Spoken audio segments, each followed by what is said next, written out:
you're not going to allow your circumstances to define you. You've decided that you're not going to allow the events, the things, the people, life, determine who you become. There's two lies we've been told growing up. The first lie is you're nothing. You're stupid, you're worthless, you're not going to make it. And I'm sure many people listening to watching have heard that from teachers, parents, aunts, uncles, whoever it is. And then the other lie that we're actually told, and I don't think it's a lie, I think it's positive, but sometimes it's misconstrued, is you can be anything. And we all know that's not true too. And it's unfair because sometimes people get misled. And the Dharma point of view is you can't be anything you want, but you can be everything you are. And what I mean by that is you have a genius, a potential, a power inside of you that you don't know yet. Why? Because you're inexperienced. It's not that you're unqualified, it's your inexperience. So people are saying, I'm stuck. I don't know where my life's going. I don't know what my purpose is. So you're perceiving yourself to be unqualified or underqualified. Actually, you're just inexperienced. You just haven't done enough things to let the magnet of your life tell you what it's attracted to. A man is about responsibility. And I think a man, a true man, knows he's the head but plays, the tail. Here's what I'm asking you to do. Walk away from the 97%. Don't use their vocabulary. Don't use their excuses. Don't go where they go. Don't do what they do. Don't talk like they talk. It's not what happens that determines the major part of your future. The key is what you do about it. If you will start that process of change, do something different the next 90 days than you did the last 90 days, like picking up the books to read. Since we cannot change the circumstances, but we can change ourselves. What you have at the moment, you've attracted by the person you become. If you will change, everything will change for you. To have more, you simply have to become more. Start working on yourself, making these personal changes. It'll all change. You can be given the best opportunity in the world. And if you're not willing to work, nothing works. You want to get your work ethic so high that people actually admire you. I'm going to ask you a question right now. Do people know you because of your unbelievable work ethic? If you can't answer yes to that, man, you're not going to get in that top 10%. Dude, people need to know you for one major thing first. He works. The guy's there every day. The guy's pushing and shoving. Because the truth is, no matter how good your ideas are, how good your art is, if you're not working, man, if you're not vibrating at a frequency that people say, my God, how does that guy do all that? If you're not vibrating at that rate, tremendous work ethic, it's just a muscle now, and it's just a discipline in your life, and it's a way. But if you're not working at that level, you're not going to make it. Get your work ethic again, man. It's the American way. Work ethic.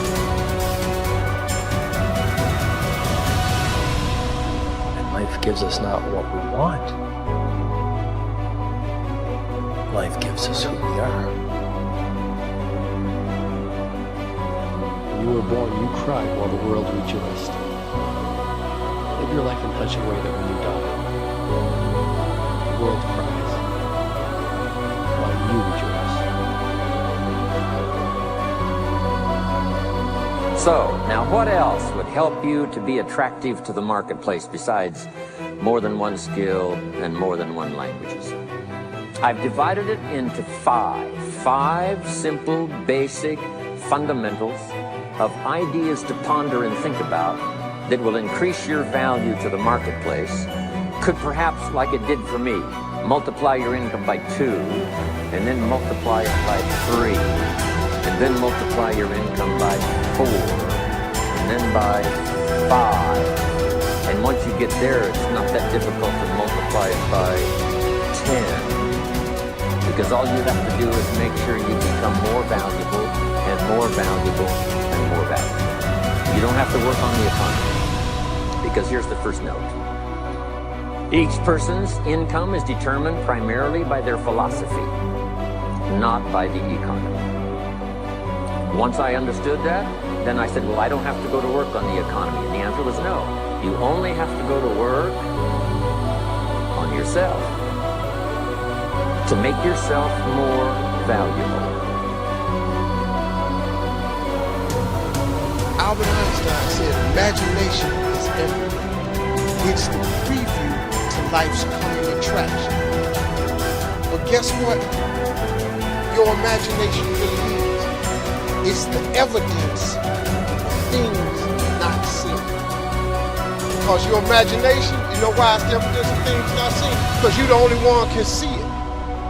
Your imagination is actually God showing you a preview of a coming attraction that He has for you. The moment you don't believe in your imagination, you negate what He got for you. Your imagination is the preview to life's coming attraction. It is the evidence of things not seen. Because can't nobody see it with you. Your problem is you keep telling your imagination to the wrong people. See, if you want to kill a big dream, tell it to a small-minded person. It's dead. How many times, man, have you had a tremendous idea? Something you thought was the one, and you went and told it to your loved ones and your so-called friends, and they shot it down. I mean, you was convinced that it was just, oh man, I just came to you. And you told it to them and they shot it down. And you thought since they was your loved ones and their friends and they got your best interests at heart, you believed them. You was wrong. You let them talk you out of what God got for you. Some of y'all still sitting here with the ambition of opening a business one day, but you scared to go start the business because you got a job and you got bills. Rich people got bills. Everybody got bills. Hell, I got bills. Everybody owes somebody something. I got something with the bank right now. You're going to let the fact that you got some bills stop you from opening the business, the thing that God done put in your imagination. So you're going to squash that because you got bills. Everybody got bills.